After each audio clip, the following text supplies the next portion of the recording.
안녕하세요. 이번 시간은 6학년 4일 시간입니다. 교과서 65쪽을 펴주면 되겠습니다. 학습 목표를 같이 확인해 볼까요? 국가의 일을 나누어 맡아야 하는 까닭을 설명할 수 있다예요.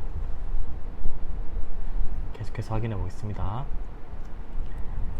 한 나라의 모든 일을 생각해 볼까요? 한 사람이 결정한다면 어떤 일을 할까요? 소영이는 그와 관련한 왕의 이야기를 역사에서 한번 찾아봤다고 합니다. 읽어볼게요. 루이 14세는 프랑스 역사상 가장 강력한 권력을 가졌던 왕이에요. 그는 프랑스가 유럽에서 가장 강한 국가라는 것을 알리려고 수차례 전쟁을 일으켰어요. 그리고 전쟁에서 여러 번 승리를 거두며 주변 국가로 영토를 넓혀갔죠. 이런 힘을 바탕으로 루이 14세는 마음대로 법을 만들어 집행했어요. 귀족들을 궁전에 초대해서 연회를 즐기면서 세금을 흥청망청 낭비했어요. 그리고 세상에서 가장 크고 화려한 베르사유 궁전을 짓기도 했습니다.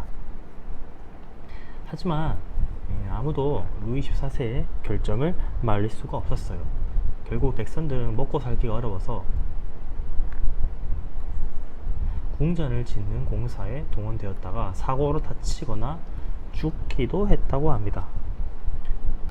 자, 이렇게 백성들이 고통받는 이유가 무엇일까요? 그렇죠. 한 사람에게 모든 권력이 집중되었기 때문이죠.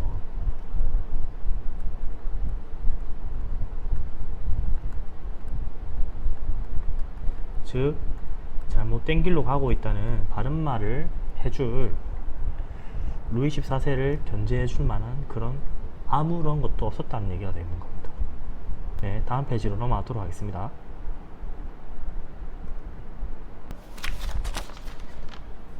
네, 교과서 66쪽입니다. 계속해서 보도록 하겠습니다. 한 사람이나 기관이 국가의 중요한 일을 결정하는 권한을 모두 가진다면, 자, 어떤 일이 발생할까요?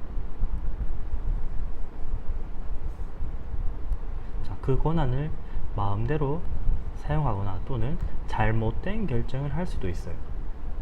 자, 그러면 국민의 자유와 권리는 보장되지 못하는 거예요. 그래서 한 사람이 모든 권력을 가지는 것이 아니라 삼권 분립, 즉 권력을 나누어서 가져야 된다는 거죠. 우리나라는 국회와 정부 그리고 법원 이 세 부처에서 나라의 권력을 나누어 가지고 있습니다. 그리고 스스로 견제를 하게 되죠. 자, 국회는 어떤 일을 하죠? 입법부라고 하죠. 즉 국가를 다스리는 법을 만드는 곳이에요. 자, 정부는 그 법에 따라서 행정부라고도 하는데 법에 따라서 국가의 살림을 하는 곳이고, 법원은 사법부라고도 합니다. 법에 따라서 재판을 하는 곳입니다.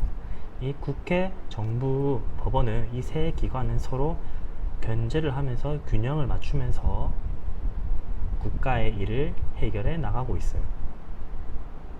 좀 더 자세히 보도록 하겠습니다.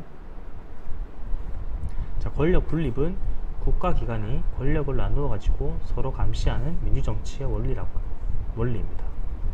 자, 우리나라는 그렇죠. 국회, 정부, 법원이 나누어서 맡는데 이를 중요합니다. 삼권 분립이라고 합니다. 아까 국회를 입법부라고 했었죠. 그리고 정부는 그렇죠. 행정부, 이를 처리하는 곳, 이를 실행하는 곳이죠. 법원은 그렇죠. 사법부. 국가 권력의 균형을 맞추는 곳이 법원입니다.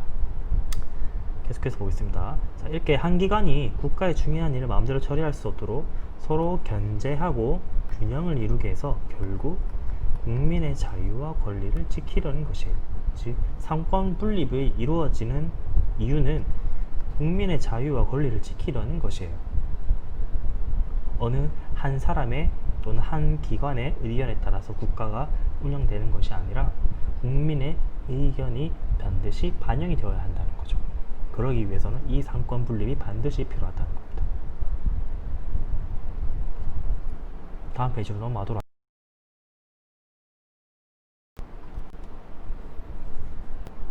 네, 교과서 67쪽입니다. 자, 그렇다면 이 상권 분립의 사례를 같이 한번 찾아보도록 하겠습니다. 가를 한번 읽어볼게요. 자, 대법관 후보자 3명 임명 동의안 국회 제출. 대통령은 대법관 후보자 3명을 선정하고 이들에 대한 임명 동의안을 어디에 제출했다? 그렇죠. 국회에 제출했습니다. 국회는 새 후보자에 대한 청문회를 거쳐 본 회의 표결로 임명 동의안을 처리했습니다. 자, 이것은 어떠한 경우일까요? 그렇죠. 정부와 국회가 어디를 견제하는 거죠? 그렇죠. 법원을 견제하는 사례입니다. 자, 법원이 대법관 후보자를 선정하고 그리고 또 동의할 수 있는 권한은 정부랑 국회가 있는 거예요. 이런 식으로 해서 법원을 견제하는 겁니다. 다음 사례 알아볼게요. 자, 법원에서 동성동본 금혼법 위헌을 제청했어요. 자, 계속 읽어보겠습니다. 자, 법원은 성과 본이 같은 사람의 결혼을 금지하는 동성동본 금혼법에 대한 위헌 제청 신청을 받아들여서 헌법재판소에 위헌 심판을 제청했다. 자, 이거는 법원이 국회가 만든 법에 정말 적합한지 이거를 가리기 위해서 재판소에 제청을 한 거죠. 그렇기 때문에 누가 누구를 견제했다는 볼 수 있겠죠. 그렇죠. 법원이 국회가 만든 법을 견제했다는 거죠.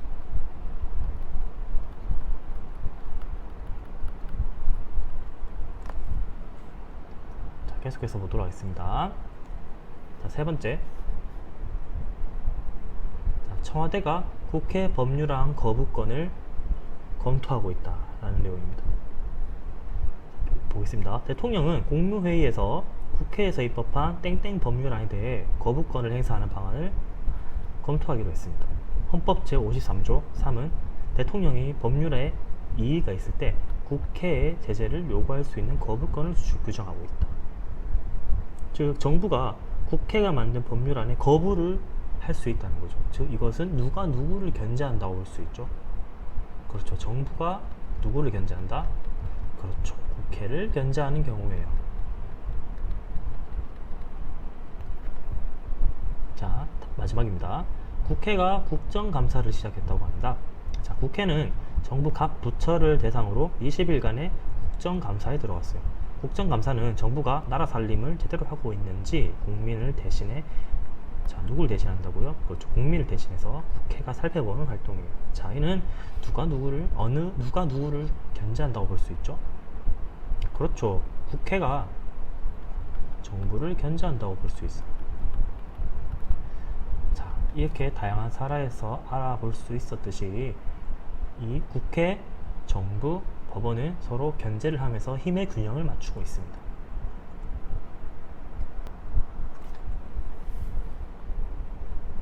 자, 이렇게 국회,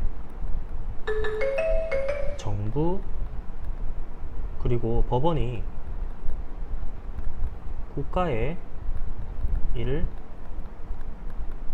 이렇게 나누어서 맞는 이유는 무엇일까요?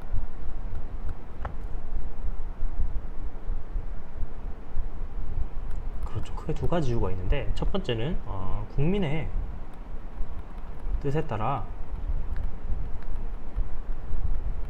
국가의 중요한 일을 결정하기 위해서예요.